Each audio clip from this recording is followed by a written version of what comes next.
Welcome to Brand Story. I'm your host, Steve Gilman, and today we're going to test drive a new short segment that we're going to be doing. And for this segment, I have a co-host. And my co-host is Lindsey Laughlin, who is our marketing strategist here at Gravity Group, and who's been a guest on the podcast in the past. Hi, Lindsey. Hey, Steve. How are you? I'm good, and I'm looking forward to doing this. I think our audience will have a lot of fun.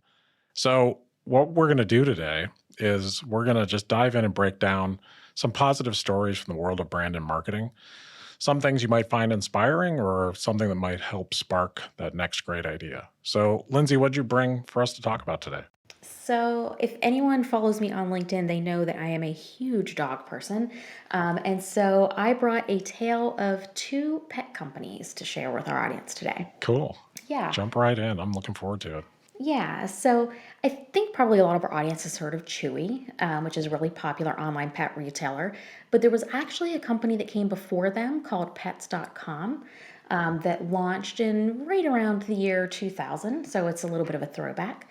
But this company seemed like it was checking all the boxes, was going to be, this amazing new company, a great way for people to get pet supplies online, which was pretty innovative at the time. There were only about 5 other companies doing this back in 2000. Yeah, they were a big deal. They were like the hottest thing in the market for a little while. They were. They were hot, but unfortunately, they were only hot for a hot minute. They raised almost $83 million in Wow. February of 2000 when they went public, but by November they were filing bankruptcy. And I think it's really interesting to look at their story because on paper it seemed like they did a lot of things right. They had a sock puppet dog mascot that you might remember. Yeah, I do. Yeah, and he had like this cult following. He was Yeah. on Good Morning America, and there was even a balloon of him in the Macy's Day Parade that year. And so he was super popular. Everyone knew this little sock puppet mascot. They launched a marketing campaign that covered a variety of different touch points and media outlets. It was print and radio and TV, even outdoor, and they ran a Super Bowl ad. Yeah, they were everywhere. They were. It was huge. So it was kind of surprising to see that, they just didn't last. And I think it's interesting to look at what went wrong. But at the time, people just didn't see the point of buying pet supplies online. So why would you order online? People weren't used to shopping online when you could just go down the road to the pet store and buy whatever you needed. So people felt like it was, kind of odd to order online and then have to wait for your delivery. But Wow. It's hard to be first, yeah. isn't it? But then Chewy came along in 2011, and it's interesting. Of course, they had, it was a few years later, people were used to shopping online, but they took that perception that people had of online shopping and having to wait for the box. And if you think about any marketing you've seen from them, they really turned that into an opportunity. So their marketing messages focused on, the dog looking out the window for that blue Chewy box to arrive on the doorstep and getting so excited. And rather than having to wait for that box and having that be kind of a downfall or a problem, they turned it into an opportunity and they created an emotional connection with their audience. And now getting to, bring the box in from the front porch and open it with your dog was a really positive experience. And so I just think it's such a cool example of how building that connection with your audience can really make or break your business. And then Chewy carried it through. You've probably seen, if you're on LinkedIn, you've seen employees sharing, what a great place Chewy is to work and all of the swag and the support and the things they get from the company. You've seen across social media, there was a post that just went viral a couple of months ago from a customer who had a great experience. And they shared it on social and it went crazy. So it's just interesting to see how that is, those emotional connections and serving their customers really is the heart of their brand and how much that means and the impact it can have. At this point, Chewy, I think, is worth almost $20 billion, and they were acquired by PetSmart back in 2016. So they're obviously doing something right. Yeah, that's for sure. There's a couple of things in that I think are really fascinating. Is timing is everything, right? Yes. With brands, and then being relevant to the day. It's really interesting just the contrast between leaning so hard on the cool mascot and how they presented the entire company was Right. more around the look of it, where Chewy is more about the caring and the emotion you have with your dog. Absolutely. And I think that positioning is really important. And also, if you had the choice to see kind of an animated or a character representing a pet versus a cute little dog or cat, I would choose the cute dog or cat any day. So, as popular as that mascot was, I don't think it was the best fit for them when they have so many cute, animals that they serve that could have been the face of the company. Yeah, that's really interesting how, it's not as emotional, it's not as personal, and it's not about the customer's story. It's not about their Exactly. life.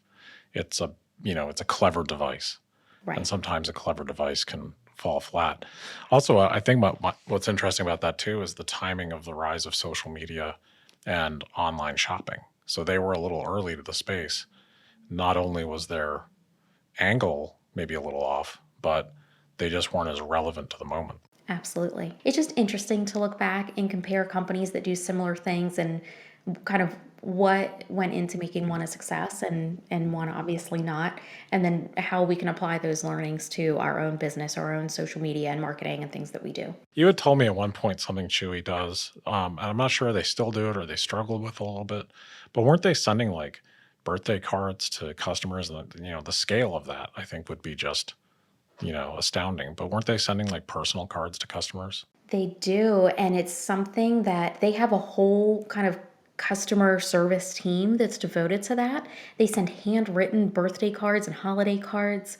They have artists on their team that will go through and find a customer as if you're a Chewy customer, you can upload your pet's photo their profile that you create online, and they will do portraits of pets and just mail them to people randomly and things like that. So that's something I know personally. My pets have gotten cards in the past. I haven't for a few months or a few holidays, so I'm hoping that it's something that they're able to keep up with as they keep growing. But I think that's something that people look forward to and really makes them stand out. Yeah, that personal touch, I hope it doesn't drop off because once customers get used to that from a brand, they start to expect it. And if you stop doing it, it can become a dissatisfier.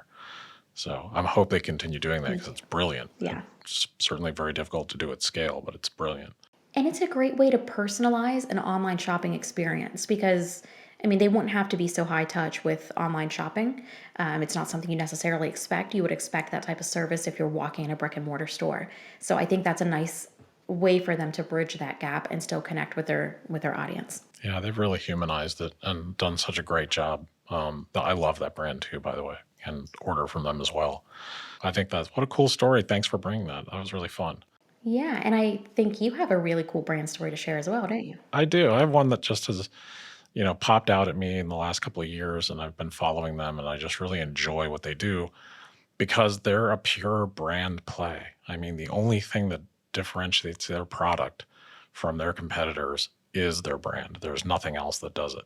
So, Liquid Death, which is a hilarious name, and it's Liquid Death Mountain Water, and it's canned water, and it's a canned water brand that founded by a guy named Mike Cesario. He founded in 2019, so this has only been around a few years, and their growth has been absolutely explosive. And he was in advertising. He's an advertising professional and worked with brands like Netflix and Coca-Cola. And he decided to create Liquid Death after he kind of became frustrated with like the wastefulness and environmental impact of plastic, and he wanted to create a sustainable and eco-friendly package. And aluminum cans are infinitely recyclable, where plastic bottles end up in landfills and in the ocean. So it's a really environmental friendly product, but that's not how they market it, which I think is what's so interesting. He had spent a lot of time around bands. I think he was in a punk rock band, and he was making the posters, and that's how he got involved in graphic design. And he skateboards, and that whole world, is kind of edgy. So he decided to do cans. I don't know if you've seen these. They're pretty everywhere now. I have, yeah. Yeah, and they're fun. It looks like they're heavy metal drawings. They're in tall boy aluminum cans. It's edgy and rebellious. And if you look at most other water bottles, it's all soft blues. It's all about purity and taste and all these things. And their water is really sort of targeting Monster energy drinks and Red Bull and people who buy energy drinks and not necessarily people who just buy water. And that's what's so interesting about it. So the marketing they do, the branding they do is edgy and different and unconventional. And that's really the only thing that differentiates them from their competitors is just purely the brand.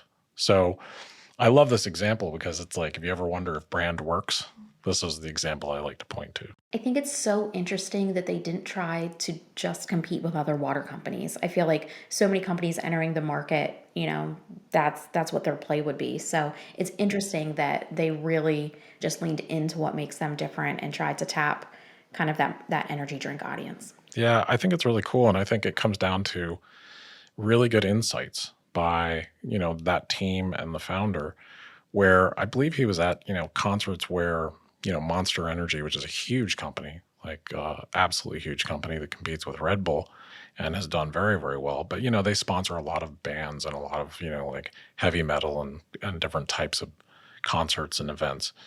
And, he would notice the performers would all have the energy drink sitting near them so that it would be on stage, but none of them would drink it because I don't know if you've had an energy drink, but often they're gross and they don't taste very good and they have a ton of chemicals and stuff in them. So one of the insights he had is, how can I give people a healthy thing to drink while still having it be a cool thing to buy? Mm. And I think it's just brilliant. And so they started in 2019 and they have just absolutely skyrocketed.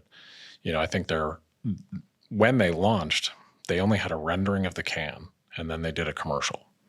And they put that commercial online for a couple $1,000s on Facebook to see how it would do. And people loved it. It was very irreverent. It was, very edgy. And we can link to it on the notes for this. And they got such a strong response of people wanting to order, and they didn't have a product yet.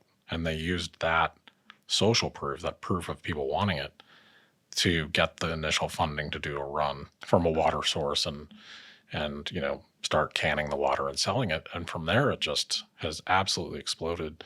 Their first big win was them being in Whole Foods, and because Whole Foods had nothing like it. And there's a couple of things that they do that I just love. They have a couple taglines they use.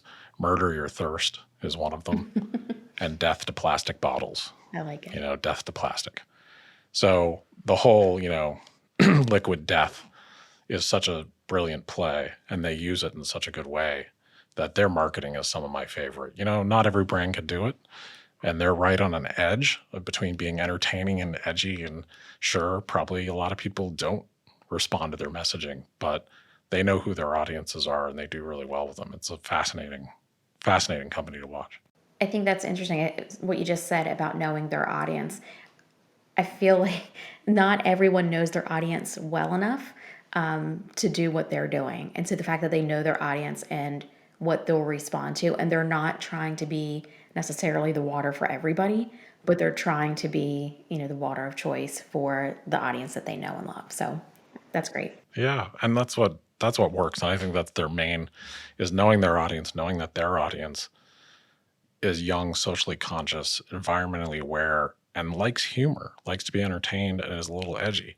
So they use humor and they use irreverence and they make fun of other types of marketing and advertising. But they absolutely have values and they have things they're interested in, and it's simple and it's easy to understand. An aluminum can is better for the environment than a plastic bottle every single time. And so I think there's, so many things we can learn from that. One, being audience centric. Two, to be a little bit bold and daring and not just imitate what your competitors are doing and doing the same thing.